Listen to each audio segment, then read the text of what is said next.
Hi everyone, welcome to a virtual Factory Berlin. My name is Charlotte Hook. I'm one of the events programming managers here. If you haven't heard of us before, Factory is a diverse, curated community of over 3,000 creators and innovators. We bring together the most ambitious, entrepreneurial, creative individuals who support and empower each other's work. We bring together startups, corporates, creatives, all under one roof, and we support and empower them in a couple of different ways. Just to detail them now. So we have two physical spaces, one in Berlin-Kreuzberg and one in Berlin-Mitte, where they can meet and mingle in person. We have our events program, which allows them to connect over industry topics and share and learn from each other. And we finally have our digital tools, which allow them to connect online. So that's a little bit about us. Now a little bit more about the event. So we are very lucky to welcome Formula E to the stage. So Formula E is the world's first all-electric international single-seater racing championship. Since 2014, they've grown to become a global entertainment brand with 12 teams, 24 drivers, and 9 manufacturers, and they're attracting the top industry talent. From their team, we're thankful to welcome Julia to the stage. She is their Senior Sustainability Consultant, and she is responsible for making them a benchmark of sustainability in the sporting field. So we are looking forward to learning from her how to make an industry go sustainable. So this event will be 45 minutes of a presentation from Julia, and then we'll have 15 minutes of Q&A. If you'd like to ask questions, please submit them on Slido using the event code Masterclass. So with that, I'd like to welcome Julia. Hi, Julia. Thanks, Charlotte, and hi, everyone. So I don't know if you have the PowerPoint already on. Give us 1 second. Thank you so much. It's live, so always a bit of kind of like tech last-minute changes. Wonderful. It's always exciting, for sure. Always exciting. It's always exciting. I think we're good to go, Julia, so take it away. Okay, wonderful. So let's go on to the next slide straight away. I wanted to start, obviously, with a bit of background on Formula E. So if we go on to the next slide, please. You will see that, Formula E is quite a unique sport in the sense that it was created with a purpose and really because of that purpose. So basically, when we created Formula E, we were very conscious that the world didn't need another racing series, even if it was the first electric racing series. However, the world needed a racing series that would advance electrification. So that's the purpose that you see here on the screen. The purpose of the company is to race for a cleaner future faster and to advance electrification more quickly. If you go on to the following slide, there's the reason why, and it's actually quite shocking. I think that most of the people, unfortunately, ignore the problem of air pollution, but actually air pollution is probably the biggest and the most pressing risk on human health at the minute. Obviously, we're just out of COVID, and we know that COVID has kind of like impacted, unfortunately, many human lives. But all in all, we lose 9 million people each year because of air pollution. And we know that air pollution is mainly caused because of transport emissions that are generated by fossil fuel engines. So that's a big opportunity that we have to really change and improve, people and the planet's lives by changing the way we move around the cities. Hence, the mission that Formula E has given itself. Now, what is interesting is that, within Formula E, you have that very strong purpose aspiration, but you have also the other side of the story. So our brand director will call it the racing and the purpose. So the purpose is clear, I hope, to you now. The racing is a different thing. So we are an event and we are delivering sustainable events. At least that's the aspiration. And that's the bit I'm going to focus on to try and explain how we've been able to align that very high aspiration to walking our talk in our purpose. So if we go on to the next slide, please. So beginning our hearts. And what I mean by that is that I started working for Formula E back in March 2014. And at that time, we were basically 6 months before the first race, where, our former CEO used to say it very well. We had no cars, no teams, no cities. We had literally nothing. And I was tasked to create a sustainability strategy for, something that didn't yet existed, but at huge aspiration. So I was literally in front of a blank page with, as I was saying, very high expectation and not really knowing where to start because we had not been even started to raise it. So if we go on to the next slide, the key learning was to try and look for what was available in the industry. And I think that's an important kind of like recommendation for you to have if you want to embrace that kind of career. Don't reinvent the wheel, and look for what's available. So we were lucky enough to have in our industry the International Federation of Automotive, the FIA. And FIA had developed a set of, an environmental framework, let's call it, which was available to all motorsport stakeholders and customized for our needs. So we basically implemented that, and we also followed the UN recommended approach to measure, reduce, and offset our footprint. So we started measuring our footprint through life cycle assessments. And if we go on to the next slide, it was very important for us to make sure that it was something that would be consistent to a business. So our sustainability strategy started first of all with an environmental strategy, but that was adapted and relevant to the business. And just to give you an example, typically, normally an environmental strategy would consider topics as biodiversity or water. However, on our events, these were two topics that were not relevant because of the way that we were kind of like set up as a business. We just don't use water on our events. Except the normal water for having people drinking and the industrial water, like, for example, the Portaloos whatsoever. And also, biodiversity was something that was just out of the context for us because we are racing inner cities, and worse come to worse, when we race in a park, the biodiversity in the park is actually already kind of like adapted to having people on site. So we decided to pick our battles and to go, mainly on the energy, the transport, the waste, and the carbon emissions. So we, if we go on to the next slide, sorry, it's a bit, it's not that easy to follow. We basically decided to develop a management system. And for people that have never developed a management system, and I put myself in my shoes, a few years ago, I was not kind of like completely clear what was the point of implementing a management system. I wanted to develop a strategy that was matching Formula E's needs and expectations from the wider ecosystem perspective. But the point of a management system is that it helps you bring in a preventive mode rather than in a reactive.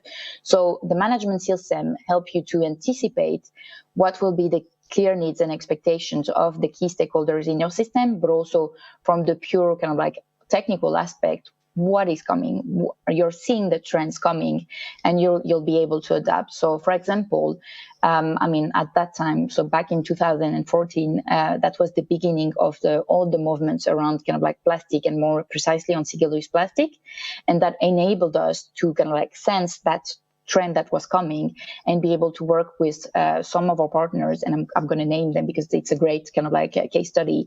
We work with Allianz, and again, I'm sure that most of you, or at least some of you, are German here, and Allianz, decided to support us in implementing our first zero single-use plastic, for water needs on site for the public in the fan zone, and that was absolutely great. So again, just to try and give you the example that, no one really likes surprises in a business because you want to be able to be ahead of the game when you have, that strong commitment to sustainability, and you don't want to be seen as kind of like lagging behind when your aspirations are so high. So if we go on to the next slide, I say celebrate success because actually in just less than a season, so for us a season would typically start in December, January, and in July, we've been able to implement our first environmental strategy. And obviously we celebrated that success. We were the very first championship for our federation, the FIA, to achieve that at that level, and obviously then that commitment. So we celebrated that success. And one of the key things I also want to communicate here is the fact that in sustainability, communications is always a bit tricky. People are always a bit scared of being accused of greenwashing and so on. But actually, if you do things very authentically and you're kind of like really communicating on things that have been delivered, then you fear nothing and no one, because the beauty of a management system and what we've developed is that everything need to be proved. So we were kind of like in a very safe place to be able to celebrate that success. Now, if we go on to the next slide, that success also opened doors to us, and that's where we could see already the benefits of the importance of network. So obviously everyone understanding the importance of network within its business or within its industry, but that success kind of like almost opened us new doors. We were actually kind of like invited to some meetings amongst our peers within the sustainability and sporting industry, where we had kind of like two key opportunities. The first one was for Formula E to be part of the creation of an association that is called Sport and Sustainability International, that has been created as really a thought leadership organization to be able to really advance and again, as I was saying, sense what are the key latest trends that all events organizer or sporting entities should be working on. But also it enabled me to sense that what was the next step for us.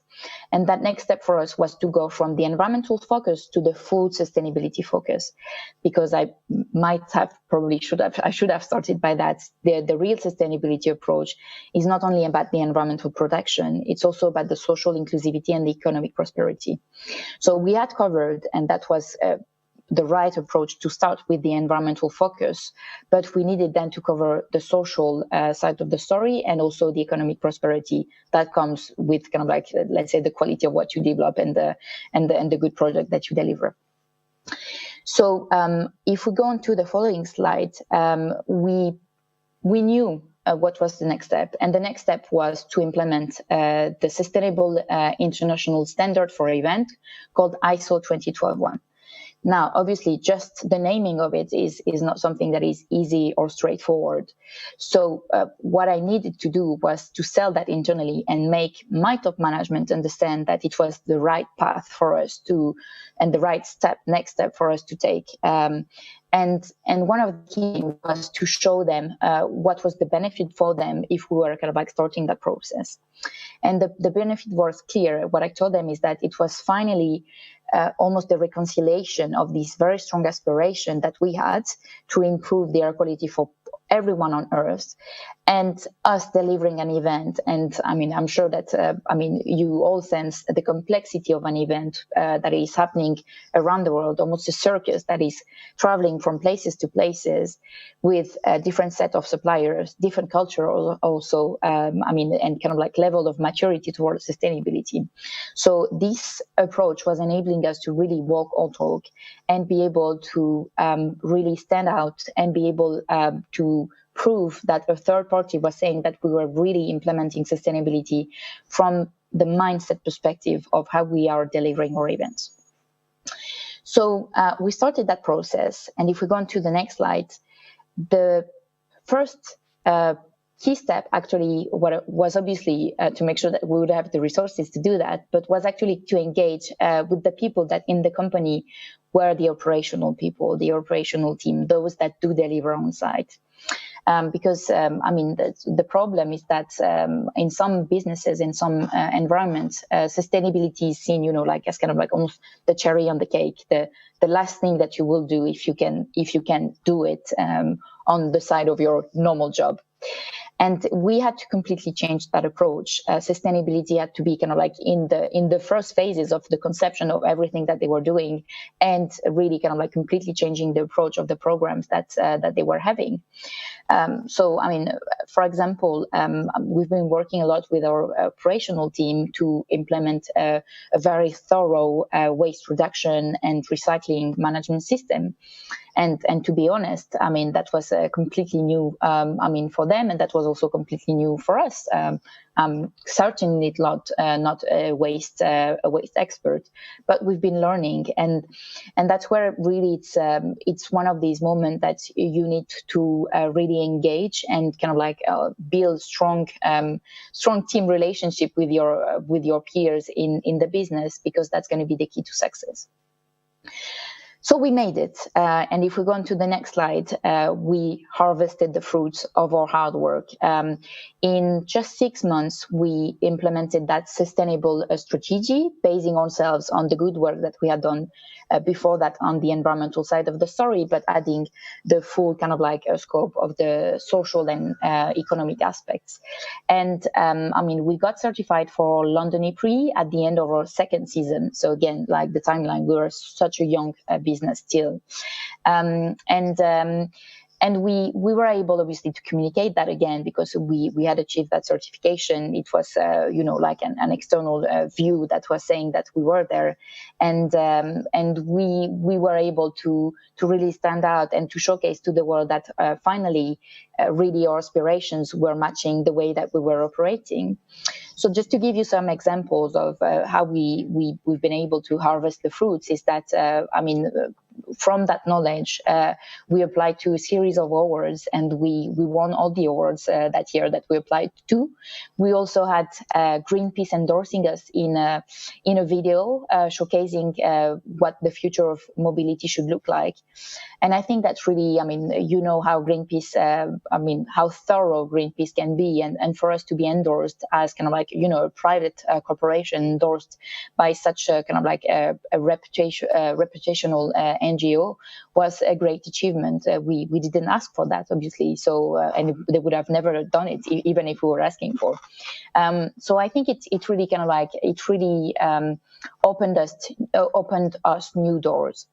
And if we go on to the next slide, these new doors that were open to us also open new horizons. And what I mean by sharing is caring is that we've been then able to really share the best practices, to really share the approach, a bit like with you, what I'm doing today, to share with some of the industry colleagues, I would say, other sports properties in the world, to share our knowledge and our learnings, our challenges, because you learn so much also about challenges that you encounter to implement your own sustainability strategy. So, we've been actually invited into kind of two key working groups that I think have really kind of helped the rest of the sport industry to take that kind of next step approach and very kind of strong and committed approach to sustainability. The first group was, the French Ministry of Sport group and working group. Some of you might have heard about that, and I'm not saying it because I'm French. You probably heard my French accent. In France, a couple of years ago, there was a very, very strong push from the government for the Ministry of Sport to really be kind of gathering all the key events organizers of big sporting events around the table, and to push them to adopt and agree on kind of key sustainability practices. And we were lucky enough to be invited and be part of kind of that almost think tank group. And from that group came out a charter comprising 15 different, literally kind of beyond recommendation objectives with clear kind of targets to achieve and so on. That was signed by, in the beginning, already a big group of sport, and every year that is being signed up by new sports, major sports organizers in France. And just to give you a few examples, we have, the Football League in France, the Rugby League in France. We have the ASO, who are organizing the Dakar race, and also Tour de France and so on. So we shared a lot, and we really understood that, the race that we normally have between our organization. We are sporting events, so competition is probably quite as much as the essence as sustainability is for us. But it's really important to understand that in that race, the real enemy was the social inequalities and the climate emergency, and we needed to really kind of like join up the efforts all together to make that advance and progress and make that really these battles won ultimately. The other important step that was taken after that working group in France was the United Nations Sports for Climate Action Framework. And again, we've been lucky enough to be part of the working group that I've been thinking collectively with obviously other great events organizers how to develop that framework, what should be in there, sharing again the best practices, the challenges that we had in order to make that framework relevant for everyone. And obviously, as we were part of kind of like the, let's say, the foundation entities that crafted the framework, we were part of the first signatories. So again, the key takeaway here is that the real challenge and the real competition could be in your own organization because you want to challenge yourself, but should certainly not be with other organizations that do want to try and kind of like take the lead on their own industries or their own kind of like specificities, because sustainability is something that we all need to be kind of like aligned in order to succeed really. After that, and if we go on to the next slide, we still had quite a big challenge ahead of us, and that was basically implementing the strategy from one event that was almost kind of like, the pilot project to the rest of the championship. And I decided to call that navigating in uncharted waters because that was literally the case. We were, literally pioneering, and I say it in a kind of like in a way where the auditing company didn't know how to approach that, because I think I mentioned in the beginning our events are recurring, but we have 12 to 14 events. Actually, it's the next slide. Sorry, I should have said.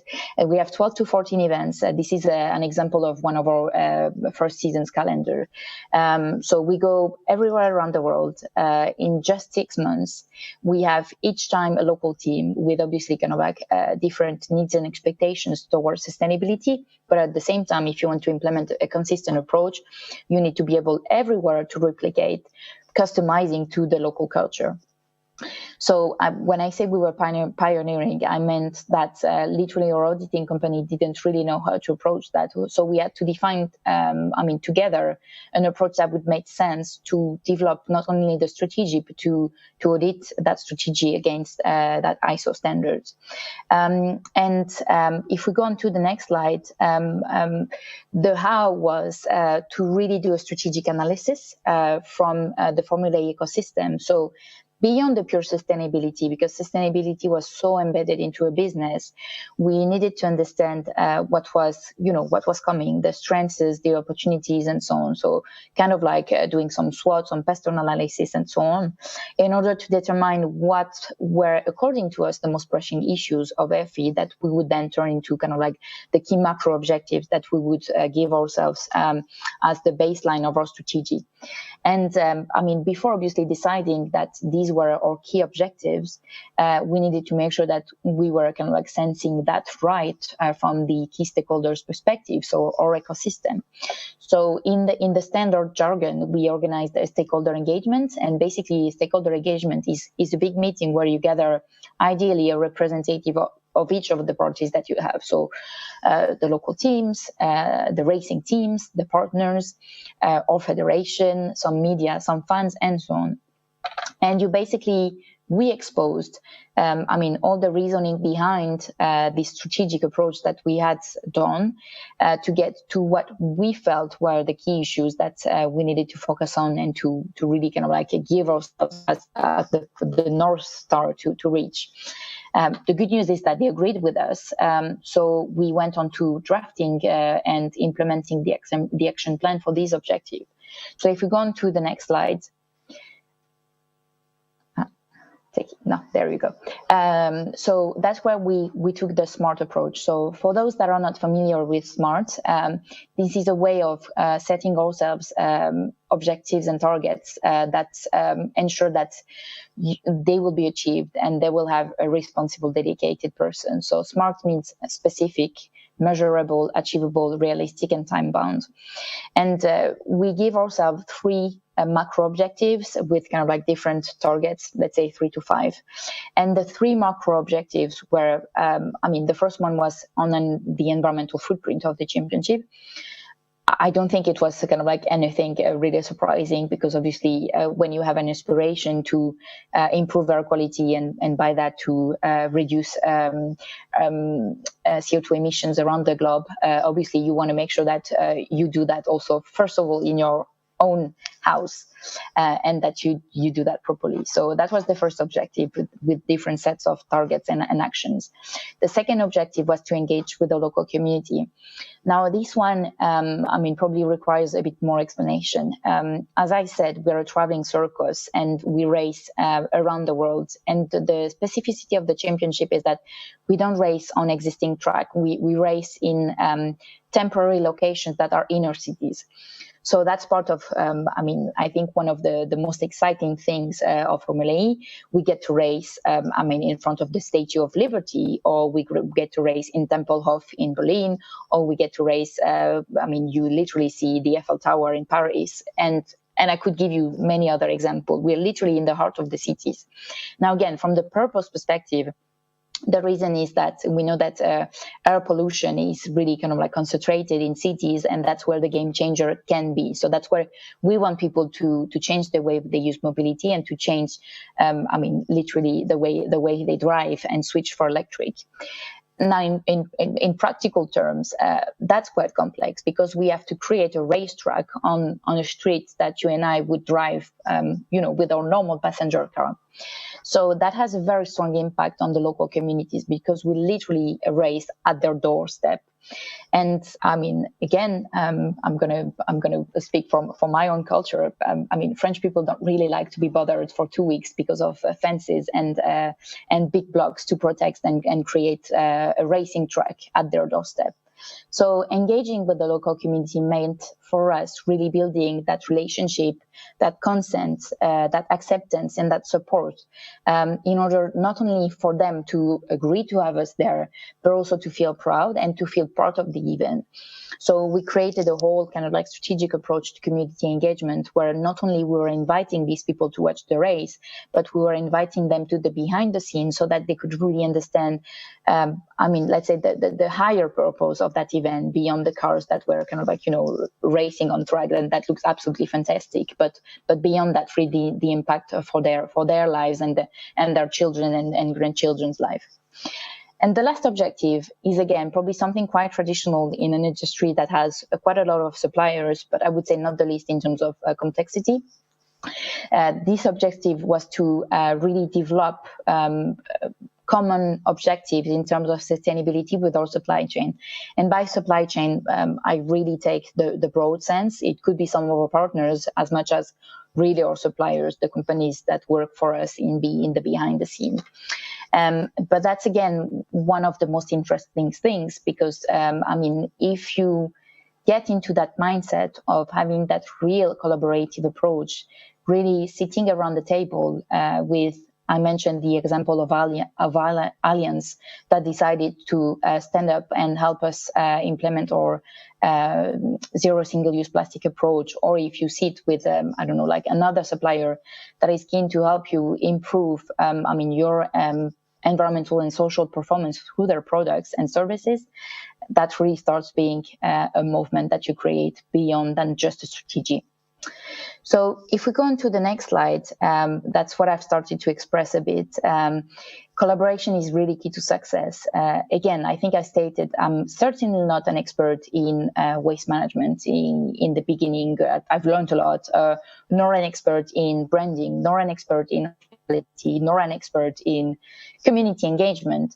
But I've been working with all the departments in Formula E's business, and also outside of the business. I mentioned the teams and the partners to make sure that we would plug everyone's knowledge and expertise to improve the sustainability credentials of what we were delivering, hence, again, feeding back to the higher purpose of the business. And if we go on to the next slide, how we did that is to put the hands in the dirt, and I mean it in a really positive way. And by the way, I work for Michelin, so really can really appreciate all the things that a tire manufacturer can do in terms of sustainability. So when I say hands in the dirt, I think that if some of you are kind of like sustainability professionals and are qualified in sustainability, probably most of the people see sustainability job and professionals as an office job. You're working behind your computer, and you're probably not really expected to be someone on the ground. And that's actually what we did, and that's really been the game changer for us. The minute that our people realized that we were on the ground with them, and that's the work that we were doing was not so fluffy, but very concrete in the end. Helping with, all the recycling posters, so that the awareness would be there to make sure that people put the exact thing in the right bin, or that we were briefing the volunteers that would help, creative awareness on our waste recycling approach in the fan zone, or hosting a group of 100 plus children from the local community that are coming the day before the race, that are uber excited to see the drivers, and managing these, or organizing charity gala dinner auctions during one of our galas. To be honest, I would have never thought to do that one day in my career, but that's how we won the hearts and minds of the people that were working with us. Because I think that something really important is that you can draft a strategy, but if you're too disconnected from the delivery of the strategy, you'll definitely be missing something. And you have to be humble enough to see that sometimes, your ideas could really seem and sound great. In terms of the delivery, it's not exactly right, and you have to reflect on that and to adapt. And again, that's one of the beauties of a management system, because the management system is built on the principle of being an iterative process. So if we go on to the next slide, that's, let's say, the final part of that long process to achieve that walking the talk, North Star that we were looking for, the on-site audit. So the principle in an ISO standard and certification is that you have different levels of complexity and of scrutiny in terms of audit.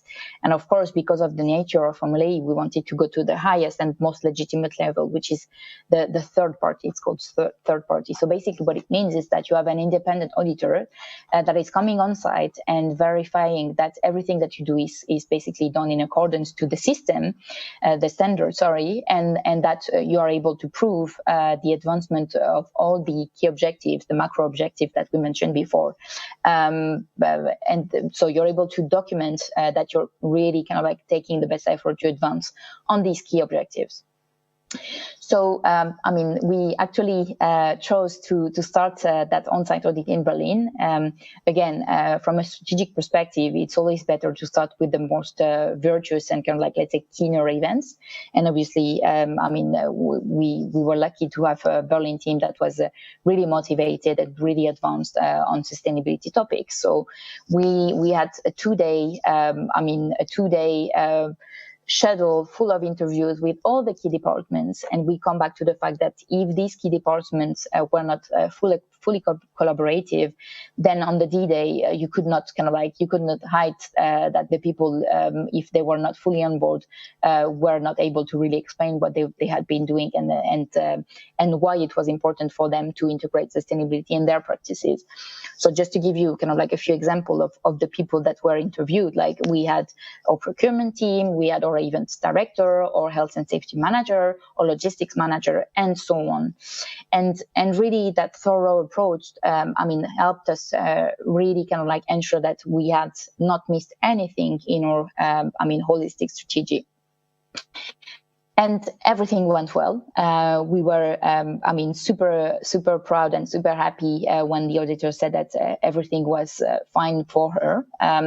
We were basically kind of like ready to go onto the next and the final stage, which we've gone to the next slide, was the offsite audit that would have been closing really kind of like the season that was audited and really giving us the access to the certificate, what we had been working on and for since 2 years, basically. And I say here, always have a plan B, because we had a bit of a kind of like a stress test of the let's say the relevance of the management system we had implemented and of our strategy. So we were supposed to audit our last race of season 4, and that was supposed to be in Montreal in Canada. And our race was cancelled 6 months before the event. So we were basically in a very tricky situation, because everything we had been working on obviously was gone, and we needed to readapt very quickly. Now, obviously, even if the system is implemented at the championship level, you do some specific actions to prepare the audit for that precise race. So we were left without plan B initially, and that's why it's always very important to have a plan B. So, we were lucky enough to have our head of events, committing to the fact that she would take us and make it happen on the what became then the end of the season race, which was in New York. So we worked extremely hard in less than a couple of months to prepare everything. Again, such great buy-in from the teams that really kind of like was believing in it and decided to push every boundaries for us to get there. And we basically kind of like went on to the last phase, which was, being on site and being ready to deliver again that set of interviews, documentation, and so on. And we did it. Everything went really well in New York and so on. And we went on to the D-Day. So the D-Day, if we go on to the next slide, was the day that we finally were getting the certificate. So we were getting from a third party basically the statement that not only our purpose was intrinsically promoting sustainability, but our event itself was promoting sustainability. And so the person that you see on the right is our CEO, Alejandro Agag. We basically walked in the room to brief him before he got the certificate, and I do remember I told him, again, speak their language and kind of like let them understand what's in it for them. So I told him that we basically had achieved the Michelin 3rd star for a restaurant. And I remember the spark in his eye when he got, that level of legitimacy and credibility that our company was getting through that long process and quite technical process, because it's a bit hard to translate, when you're a bit, when you're out of that jargon and that sphere of understanding. And the picture that you see is basically, so New York was our final event of the season 4, and for those that know a bit motorsport, at the end of the final event, you have your crowned champion and you have your crowned racing team, and there's normally kind of like a very kind of like glamorous awards gala where everyone gets their trophies for the season, so the best driver and so on. And we were very, very proud to have the certificate for sustainability strategy, this achievement of the ISO certification, ISO 20121 certification, to be kind of like given at the very beginning of the gala dinner. And when our CEO made his speech, he thanked us, for achieving that. And I think that really one of the proudest moment was the reaction, I'm still living it, was the reaction of the rest of our team that was really cheering up because we all shared that moment of joy and success, because everyone had been working so hard to achieve that. So it's really been, I think, a really Monique Condé moment, for all of us, because we really had the feeling that we had achieved so much in these 2 years, and it had been such a kind of like, a complex process, as I was saying, something really, really unknown so far. but obviously we had to, we had to still go ahead and to keep delivering, because if we go on to the next slide, that was just the beginning. And when I say keep calm and carry on, that meant that we knew that we still had, for the next 2 seasons, 3 audits to come per season for different locations. So we've gone, I'm certainly forgetting cities. We've gone to Santiago, to Mexico, to Paris, to Marrakesh, to New York, to Berlin, and so on, in order to audit, the resistance and the quality of the implementation of our sustainability strategy within our business. And I think that, just giving you a few real numbers to show what we've achieved. So in terms of waste management, that's something that everyone really expects from a sustainability team, even if actually waste management is a completely different story. But anyways, we achieved more than 90% recycling on our events in Europe and Latin America.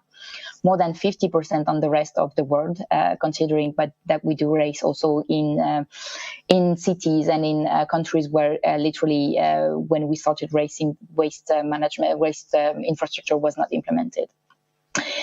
We also achieved great things in terms of the social and the diversity and inclusion. We created together a program with our federation called Girls on Track.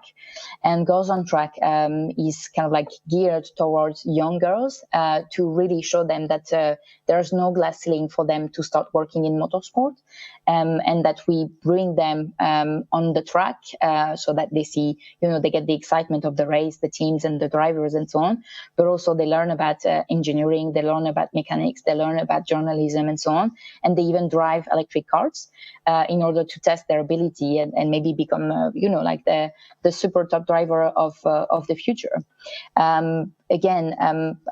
We also created a partnership with United Nations Environmental Program, where we've been becoming the showcase entity of their Breathe Life and Beat Air Pollution campaigns, and many things that I'm super proud of, recycling of battery cells and so on. So really from the inside out, achieving and delivering some meaningful programs.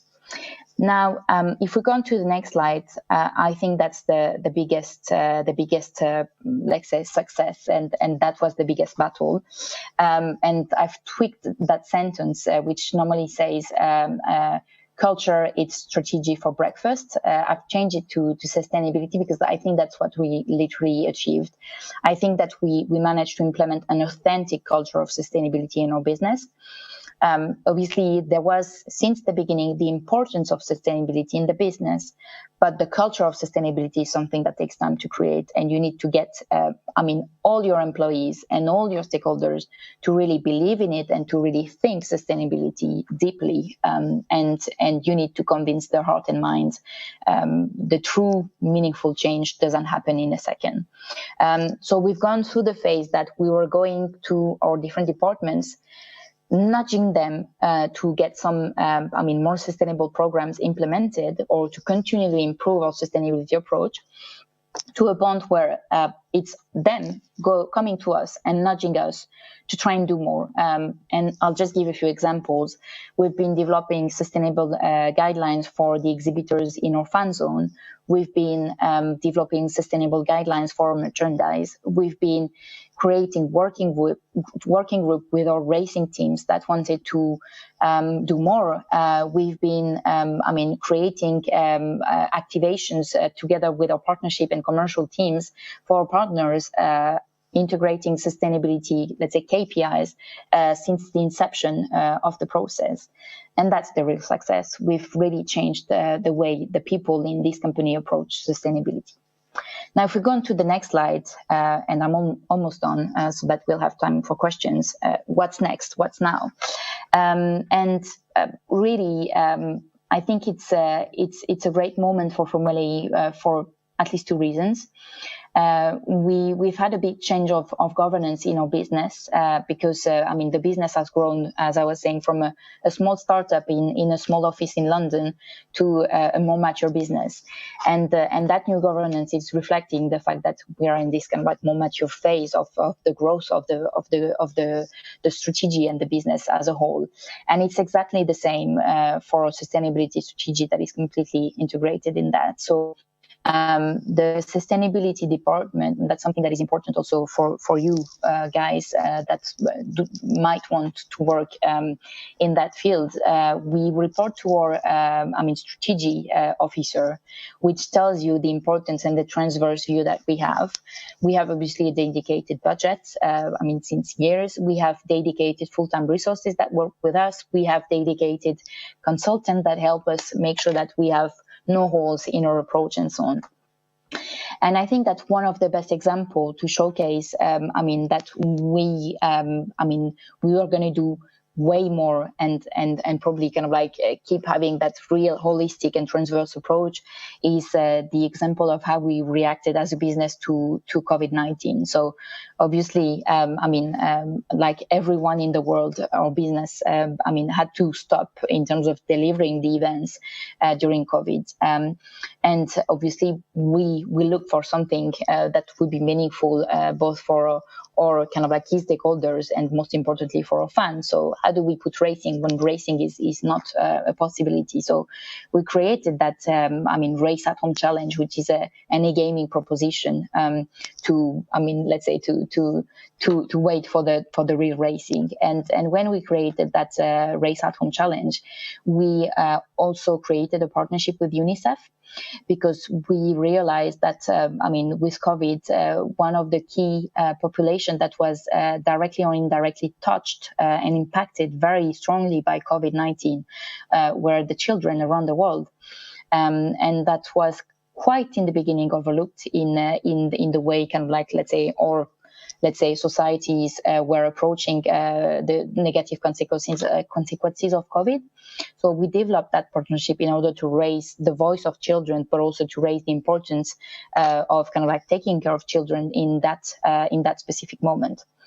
And I think that clearly reflects how strong the approach is from now on and will be in the future. Now, I wanted to end up by giving you a few personal advice onto your journey as sustainability professional, if that's what you aspire, or at least as someone that is interested in sustainability. And again, definitely not an exhaustive list. I just thought these were the most important ones. The first one is to embrace challenges, and what I mean by that is that sustainability is the non-business as usual way of doing things. So you will definitely be confronted to, some challenges or some people that will challenge you because you will ask them to rethink the way they do and they operate. So you need to be prepared with that. You need to probably also to be liking the challenges.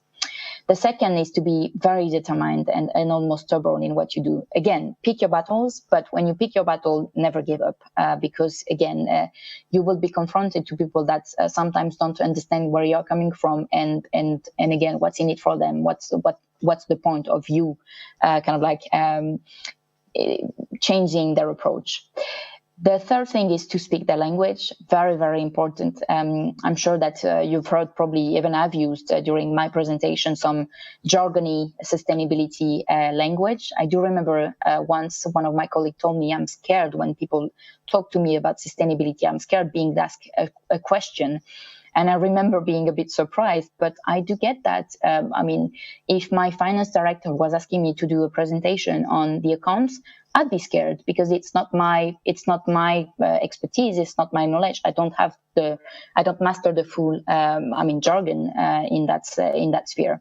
So try and really be accessible and speak their language when you want your ideas to be really kind of like holistic and encompassing. Then obviously think outside of the box. Again, we don't have a business as usual approach, and that's important. Always be solution driven. The worst thing that you can do is to be seen as the bottleneck in a business. So that's where you need to be really creative and come up with always a solution when you highlight a potential issue. Have strong emotional intelligence. intelligence. And this one is mainly because, as I mentioned, you're going to be interacting with a very, very wide range of, people's skills and also kind of like seniority.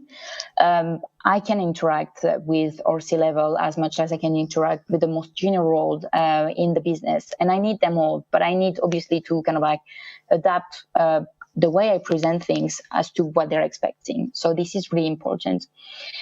Another very important thing, which we sometimes struggle with in the sustainability field, is that you need to know what you don't know, and that should be one of the biggest strengths that you have as a sustainability expert. As I was saying, I'm certainly not a waste management expert. I'm not a community engagement expert, but I've always found the right people that could help us bring that expertise in the business and make sure that we would implement the right thing in the right way. And last but not least, always listen, reflect, and adapt continually, because I think that's the essence of, I guess, probably, a reflection on the world that we live in anyways. But I think that sustainability is a particularly sensitive area for that kind of resilience approach. I think that's it. Thank you so much, for listening. And if you have questions, please go ahead. Perfect. Thank you so much, Julia. Thank you so much. That was really, really interesting. We have lots of questions, so let's get started. The first one is, you were mainly talking about fuels, but what about tires? How many are used during one race, and what's their impact on the carbon footprint of Formula E? Yes, so we use one set of tires per race. Actually, if we go back to the tires, as I've told you, I've worked for Michelin, so it's one of my favorite topics. So Michelin has designed for us very specific tires. We call them hybrids. So for those that know a bit motorsport and those who don't know motorsport, most importantly, normally you have different tires for the different weather conditions when you do racing. We've completely deleted that aspect, and the tires that we have, they do for kind of like hot and cold weather. They do for rain and kind of like sunny days and so on. So we save a lot of kind of like, first of all, tire use. And on top of that, these tires are really kind of like long lasting in terms of longevity, and they last for an entire race weekend. And most importantly, once they are used, all these tires come back by sea freight. So that's the less impactful in terms of CO2 emissions, and they are all recycled. Amazing. Thank you. And then could you please expand a little more on how you were able to get your management team on board? If it costs more, upper management can sometimes push back. Yes, that's a tricky one. And that's where really you need to build a strong business case as to really making them understand that it's all about, as I was saying, either the risk management because your company is exposed as to these kind of like sustainability credentials that it has, and you want to make sure that you walk the talk on the delivery, or you want to make sure that it's going to be about the brand protections. Once you've started to deliver, you would want always to be at the top and the forefront of what your industry is doing, and to be seen really as kind of like an innovative brand. Perfect, thank you. And then what has been the biggest learning now, looking back on your approach and your journey? Wow. The biggest learning is probably really to engage with everyone and to have that very collaborative approach. I think that there's nothing more effective on earth than sitting around the table. I mean, when you have the opportunity to sit physically, that's the best, if not also on a conference call, but sitting around the table and discussing very openly, okay, guys, we have potentially an issue, or maybe we don't have an issue, but we want to improve. What can we do? Like really putting all the goodwill and really showcasing that it's going to be a win-win approach. Amazing. And then being the only event that lets fans play an active role in influencing the outcome of the race, can you please share a little bit more about how Fan Boost works? Absolutely. So Fan Boost is actually one of the key features where our fans literally can influence the way the sporting is going. So basically through Fan Boost you can vote for your favorite driver, and your favorite driver, the top three, will get an extra power in order to, let's say, do a decisive overtake during the race, and that can really ensure victory. So beyond the pure kind of like technical and sporting aspect, one of the key elements that we wanted with Fan Boost was the inclusivity value that is quite core to us. I mean, the way we've designed our event is that everything is built towards the fan and how fans are really at the center. There's no kind of like elitist view on the fact that some stuff should be only, like for the people that, can afford to be in an hospitality and so on. The podium are in the fan zone. I mean, the fan boost where everyone can vote for free and influence the racing and so on. So that comes back to really that strong value that we have and that we have translated in the championship. Amazing. And then how has Formula E's sustainability approach guided the evolution of its race design? Are races and rules being created that accelerate clean energy tech development? Absolutely. I can give you several examples. The first one, definitely in terms of the energy. I mean, the energy work has always been at the center of what we do. And there's kind of like always the vision of trying to push the technology from the sustainability perspective. You may remember at the beginning of the championship, until the fourth season, we were actually having two cars because the batteries were not kind of like, let's say, powerful enough to be able to last for the entire race. And then what we did when we implemented the new generation of our cars is that we had been able to double the battery capacity.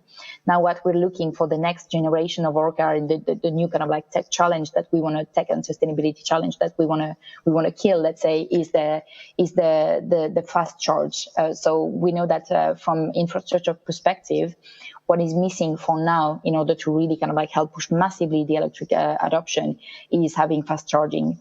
But on the other side, beyond the kind of like the cars and the energy of the cars, we're also working with our federation in order to, improve the sustainability credentials of the cars themselves and considering the whole end of life. We've actually kind of like done lots of research and implemented for the new generation of our car Gen 3 that will be released in season 10. Knowing that we will start season 7, we have very strong requirements for the tires, the batteries, the chassis, and so on. Perfect. And then we'll have two last questions because we're running out of time. So I would invite everyone to check out the Slido and see which questions they'd like to vote up because we just have time for two. So firstly, how do you help a company to integrate sustainability across their brand and all business actions beyond creating a strategy? Well, I mean, that's creating the strategy that makes that it's fully integrated. However, as I was saying, you build a strong team around you and you make sure that you're always there to support. I do remember spending lots of time with our former chief marketing officer in order to define the purpose and telling him it's not about the planet. It's about these people that breathe that polluted air. So that's just, one small example. Perfect. Okay, great. There's a new question at the top. So what would you recommend to, still moving. What would you recommend to other sport industries as their first step? There are a few initiatives, but still behind for everyone to make a change. Well, we go back to the beginning. Don't reinvent the wheel and look for what is is there in your industry or in others. So I could recommend, if you don't know where to start, maybe the UN Sport for Climate Action Framework or the recommended approach to measure, try and reduce and offset ultimately your footprint. Amazing. Thank you, Julia. So that's all the time Pleasure. we have. Thank you so much for joining us, and thank you so much for telling us this very inspiring story. So we were so lucky to be connected with Julia through one of our members and through our community. We have a lot of exciting events coming from our community and coming from Factory Berlin on the topics of community building, on the topics of sustainability. So we would invite you to check out more on our website at factoryberlin.com. As Julia mentioned her diversity program, I'd like to quickly mention ours. So we've started a 3-month mentorship program for women to take their ideas in tech from idea stage to MVP. Applications have just opened today, and they will close on August 14th. So again, please check that out on the website. It's an amazing opportunity. And finally, if you enjoyed this conversation, we'd like to invite you to subscribe to our channel, to like this video, and to share it. Thank you all so much for attending, and thank you, Julia, so much for teaching us this. It's been very inspiring and very empowering. Thanks so much for having me. Thank you. Bye, everyone. Bye.